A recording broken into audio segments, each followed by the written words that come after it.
doan kỳ khen dẫu hay xa ba năm chuyện ông ba kỳ khen đã sang mình dầu gam đã lo luôn luôn dầu gam lấy tận hi xa bằng thân na dẫu lấy yo mu bằng hồng ngã yi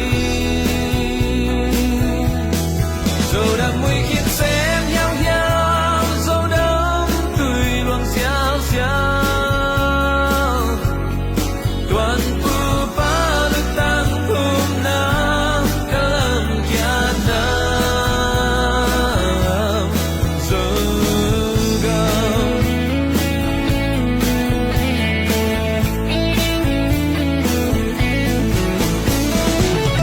dẫu con tôi tên